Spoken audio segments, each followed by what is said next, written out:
Okay, so we're gonna help Nikki change how Nikki perceives other dogs. Right now she has a negative connotation, either because she had to guard her own resources or protect herself, or she was in a house with a dog that was aggressive. We don't know what it is, and we don't want to waste our time spending our time thinking about it. We just want to change how she thinks of other dogs. So right now she sees another dog as a threat. So when she sees the visual of another dog, she starts getting agitated, she bares her teeth. Now we saw in the other video, when the other dogs are playing a little bit more animated, she gets a little bit more upset herself, depending on how close they are to here. You said that you noticed that from behind, she's particularly more sensitive. If dogs are coming up from behind her, she's more apt to turn around and nip. So that's a defenseless position, so it's not that super unusual. What we want to do for counter conditioning is we want to introduce the stimulus in this case being the other dogs or horses or goats or whatever animal you want to introduce her to Nikki at a great enough distance so that Nikki doesn't perceive them as a threat, but she can still see them and interact with them. The test that I like to use, I like to put the dog into a sit and give it a treat. If a stimulus is too threatening to the dog and too close, they won't take a sit, they won't take a treat, and they won't sit or lie down like that because that puts them in a vulnerable position. If another dog came over to attack her, she would have to roll over, get up, and then start running. So that's like 5 or 6 movements that she has to go through. So the fact that these dogs are right in here nearby, she just got spayed, I guess? Yes. Okay. So the fact that these other dogs are nearby and she's rolling around like that shows that she's nice and relaxed in the situation. So what we're going to do, there we go. So now she's looking. Now, if you see a dog that's recognizing other dogs visually first and is staring at them exclusively, that's a lot of times where you get a fight. Dogs are scent creatures. They should smell another dog first. If they're initiating contact with their eyes, that's usually a challenge. So what I'm going to do is I want to use a positive reinforcer. In this case, I'm going to use the Tricky Trainer's liver flavor that I use for most of my clients. These have a very strong scent, which is very appealing to dogs, but they're no preservatives, so they're just a meat-based treat. So and they're soft. So what I'm going to do is I'm going to hold it like this, and I'm going to orientate her so she's looking at the other dogs, and we're going to bring the other dogs over. When the dogs come close, I'm gonna let her nibble on this while I hold it, keep it pinched here. So she's getting a positive reinforcer while she looks at these other dogs.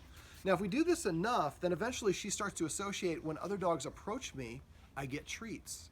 Hence, I like these other dogs coming around because good stuff happens to me.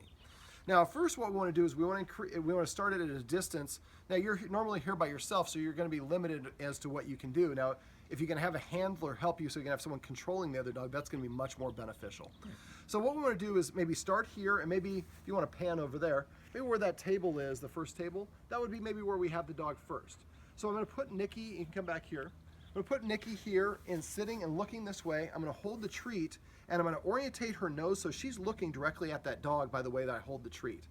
Then we're going to, while she starts nibbling on it, you're going to signal the other person to take one step closer to her while she's nibbling on this. And then the person is going to stop and put that dog into a sit. Then we're going to let her continue finishing this, and then when she finishes, that dog is stationary, and then we stop and we wait, and she can walk around or reset, do whatever she wants. Then the next step is we repeat the process, and this time they take another step. Now you keep on collapsing the distance until you can get the dogs right next to each other.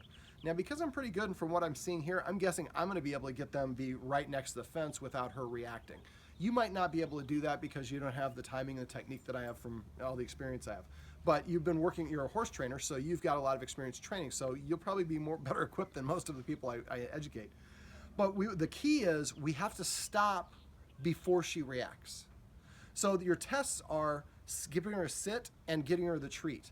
If you struggle to get her to sit, or you put the treat in front of her nose and she goes like this, she's trying to look around it, you've kind of reached her explosion limit or her comfort limit. So if we move past that and then she reacts, then that's the whole exercise is worthless. What we want to do is practice having that dog get closer and closer while she gets the positive reinforcer, and then as soon as she starts getting like at her limit, that dog turns away and walks away and the treats go away. So then we don't push it too far. So let's say we got to 25 feet before she started getting agitated, and that dog walks away. Next time you do the exercise, you start at maybe 26 feet. I always just start 1 foot behind, and then you repeat it. So next time you might only be able to take 3 steps, and the next time maybe it's just 1 step at a day.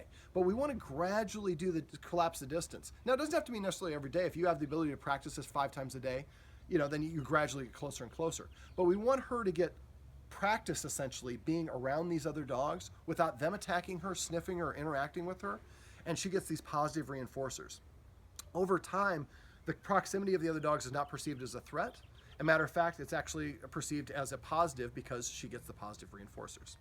All right, so Nikki, come. So I'm going to orientate her here and then this way.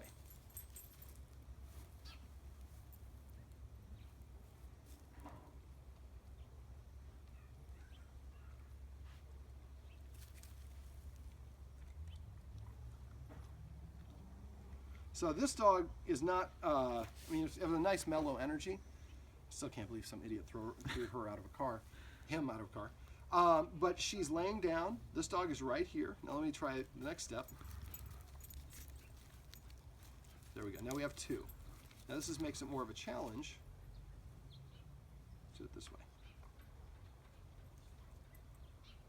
Oh, she got that one. You got it slippery and took it out of my hand. So see how close she is to these dogs, and she's looking at them while she's getting this positive reinforcer. Now, when the reinforcer is gone, you notice she took a kind of a step or two back. Now she's focused on me. Dogs can only focus on one thing at a time. So despite the fact that these dogs are right here, she's comfortable with them. So this to me tells me that I'm going to be able to take her out. Now the deaf dog, I'm going to probably have you put away. Because I'm going to need you to be, well, you'll film, and I think should be fine. You got a little sleep in your eye, sweetheart. There you go. I love me some Dalmatians, and God, you're pretty. We're going to find her a good home, right? Great, yes. Absolutely. Nikki, you deserve one. All right, so that's the counter conditioning. Now, you can't let them jump up on you. When a dog jumps up on you, that's their kind of way they're saying, you belong to me, or I want you to pay attention to me. So what I do is I bring the knee up, or sometimes people will turn around. The best thing you can do is if you see them about to do it, when they're about to start lifting their legs, I make a hissing sound like a cat as my way of saying no. So, well, these two responded, she didn't. So she's using her scent, which has overrode her auditory.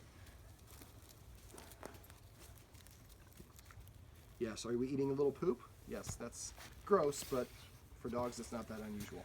All right, so that's counter conditioning. What I want you to do is I'd like you to practice, and again, if you can have another handler, I would like you to do it with each dog independently.